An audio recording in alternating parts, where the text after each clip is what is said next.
Hi everyone, this is part 2 of the lecture to accompany chapter 4. Let's continue talking about credibility.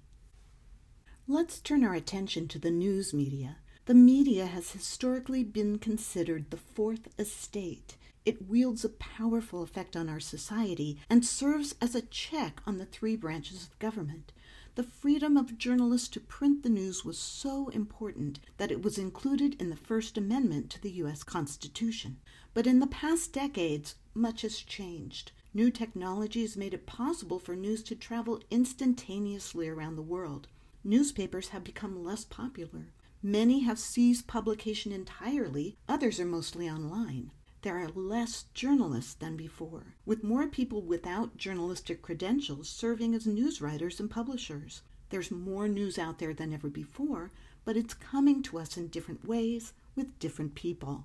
And people are much less trusting of news sources than before. Our confidence in the media overall seems to be eroding.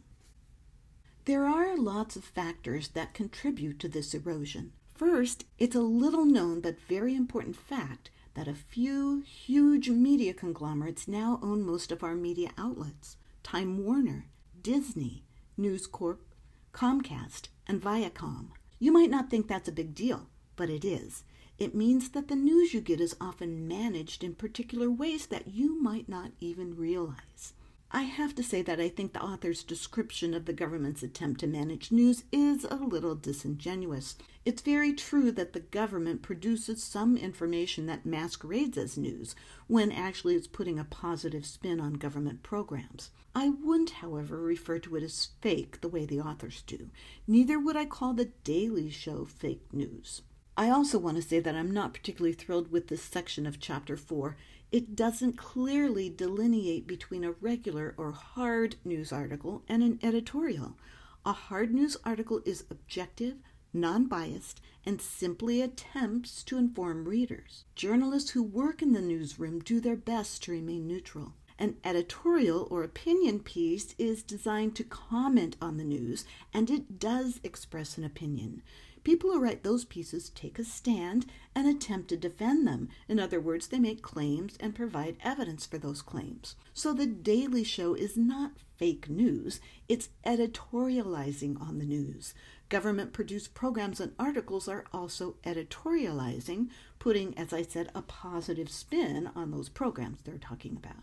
This textbook was likely published before the term fake news was used regularly by President Donald Trump to condemn any news outlets with which he does not agree. And that points out one of the major problems with the media today is that the lines between hard news and editorializing on that news have become blurred. And a large part of the problem lies with the media companies themselves. Many of them draw viewers and readers to their sites by going out of their way to espouse a certain viewpoint, usually political in nature.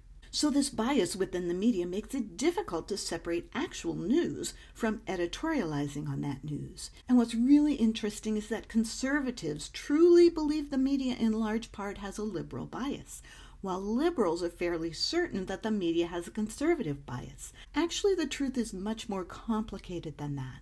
The truth is that these large media companies are run by businessmen who tend to be conservative by nature. After all, profits are the bottom line for them. On the other hand, many journalists and editors are more liberal than conservative, although certainly not all of them. One of the reasons for that is that they probably went to college, and college and university professors tend to be liberal as well. Again, not all, but definitely a majority. So media company owners are working both sides of the aisle, as it were, appealing to and making money off of everyone, not just a segment of the population. The text box on page 112 in your book has a really good description of this. However, it was written back in 2012, so things have gotten far more polarized since then.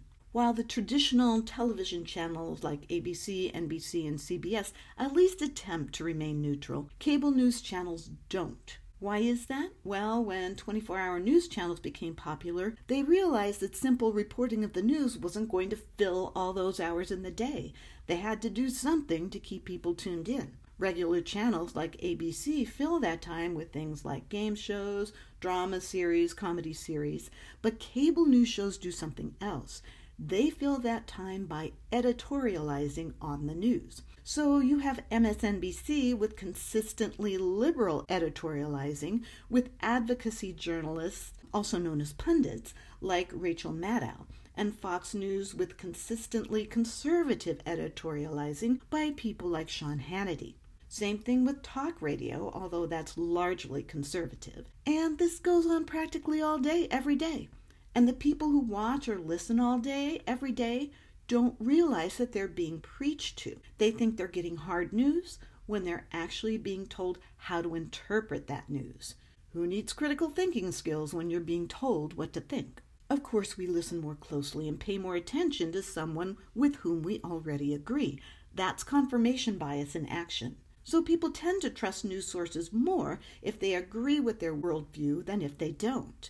I think the takeaway from this is that you really need to look at more than one source of news, painful as that might be to you, and to always be skeptical of what you see, hear, or read. Remember that skepticism doesn't mean to reject something outright. It means to listen carefully, using critical thinking skills for evidence to support the claims people are making, looking at both the evidence and the source, understanding the viewpoint being espoused, then looking at the other side and doing the same thing. It's exhausting, but necessary. Then we have the internet. The internet is a huge conglomeration of sites, all of which transmit information to us. The media uses the internet to get news out to the world through different websites, but there are innumerable other commercial and institutional sources, not to mention sites run by individuals or groups with something to say or something to sell, usually both. While much of this information may be truthful and helpful, just as much or more is, if not suspect, then blatantly untrue. You need to be even more skeptical of information you find on most of these sources. That's because the internet is, at its heart, a money-making venture. All that information out there is designed to make money for somebody. Even an educational website like ours is there to entice people to become students and to pay for their classes and to keep them engaged. So while it doesn't rely on advertising dollars, it's still trying to get money. However, it's much more likely the information you find on a .edu website has been checked for accuracy, unlike other types of organizational or commercial websites. It totally depends on who's running and maintaining that website. So you need to check for credibility, especially for individual and group sites, as they may have a distinct bias. Wikipedia is an interesting site. It's a collaborative encyclopedia that anyone can edit. While it's become more accurate as time goes on, it's still not appropriate for use in academia. That's because, since anyone can add to it, errors or deliberate misinformation can end up in articles, and it might take a while for anyone to notice and to correct it. Most colleges and universities have up-to-date databases with much more reliable information in them anyway, so there's no need to use Wikipedia for your coursework. Feel free to look things up on it, and if you find something useful, you can always find the original source of that piece of information and use that, but don't cite Wikipedia. When you're evaluating the credibility of a website, don't be swayed by how professional or aesthetically pleasing it appears. While that's nice, it doesn't necessarily mean the information on it is good. You want to assess the content itself. What are the claims being made? What is the evidence to support those claims? Are there references you can look up to see if that evidence is credible in and of itself? Then look at the creators and authors of the website. Who are these people? Why do they have a website? Are they selling something? Do they have an agenda?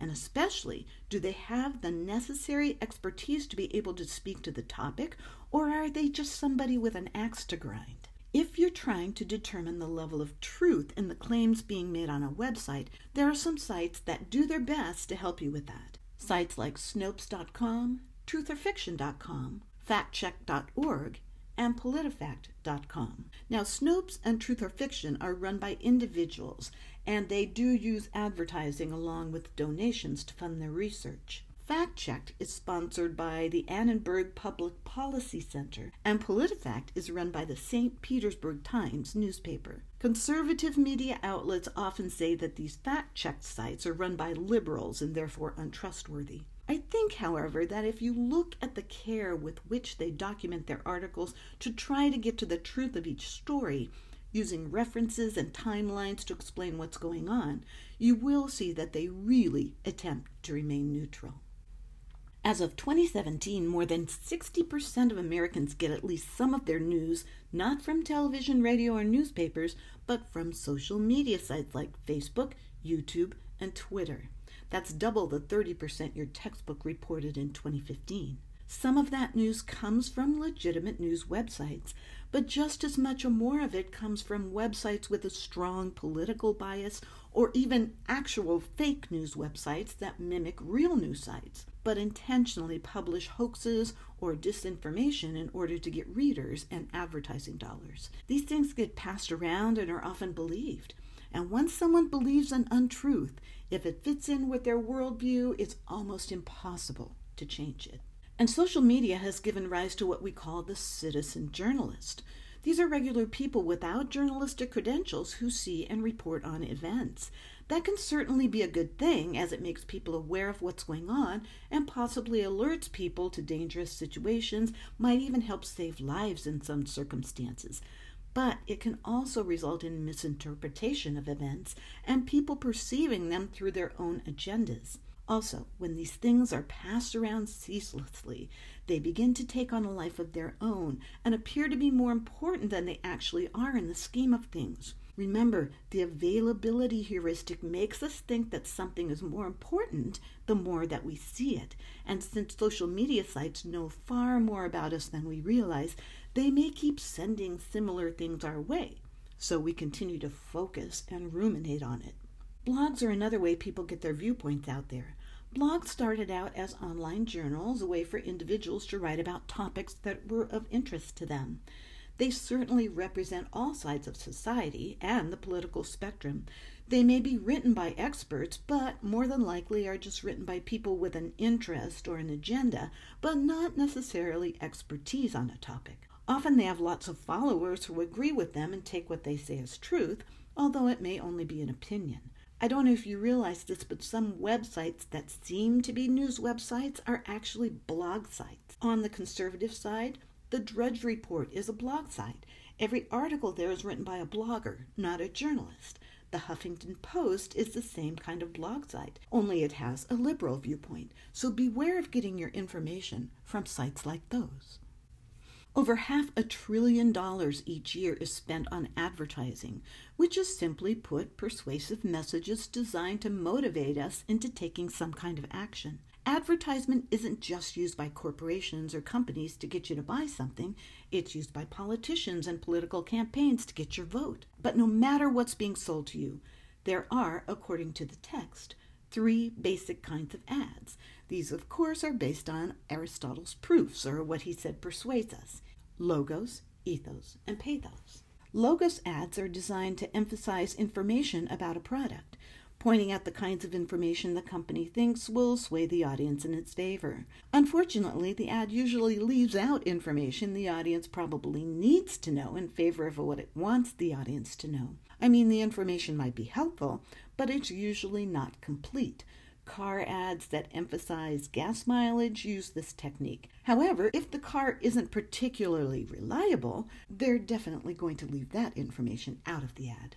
Then we have ethos ads, where the advertiser attempts to create a favorable impression of the product by linking it to a person with whom we either relate or have a good impression of, like a celebrity. That's why celebrity endorsement ads exist. Linking a product to a celebrity doesn't make the product worth buying in reality, but our minds don't necessarily think about that. We just end up having a more favorable impression of the product because of that relationship. Finally, we have pathos ads, which primarily use emotions to sell things. Because emotion is probably the most persuasive proof, it's used a lot in advertising. Both negative and positive emotions can be used in advertising to sway the audience. Political ads largely use negative emotions to get the audience to have negative feelings about the opposition candidate, because those tend to be more effective than ads showing the positive qualities of their candidate. Sales ads generally try to stir up positive feelings about their product. The book uses the Chevy Silverado ad that was first seen in the 2014 Super Bowl as an example of a feel-good ad. Because advertising is manipulative by its very nature, you should be very skeptical of anything you see in an advertisement, no matter if they're trying to sell you a car or a congressional candidate. For products, especially ones that you'll be spending a lot of your hard-earned money on, you should avoid impulse purchases. Check out products on various websites before you make a selection. The book recommends Consumer Reports, and so do I. They are absolutely neutral. They don't take any money from advertisers, and they tell the unvarnished truth about products. As far as politicians, that's a little tougher. Too many people judge candidates by the irrelevant factors we talked about earlier when judging sources. Or they might vote based on their favorite issue, or vote a straight party line, or maybe see all the negative political ads and decide that everybody sucks and choose not to vote at all. I've put a link to a pretty good article by the League of Women Voters about how to judge a candidate on the page, and I highly recommend you print it out and keep it for the next election. In conclusion, we judge the credibility of claims constantly using things like our personal observation and background knowledge. So it's really important that you understand how things like confirmation bias and other factors can sway your perception, and be sensitive and open-minded to new information. But as I said, not so open-minded that your brain falls out. When you're judging whether a source of information is credible, try not to focus on irrelevancies such as their manner or appearance, but rather on their education, expertise, reputation, and accomplishments. Well-established news media tend to be trustworthy, but a healthy dose of skepticism is still a good idea. Social media, blogs, and advertising are more likely to be a means of pushing a particular persuasive message than providing information. This is the end of the lecture on Chapter 4.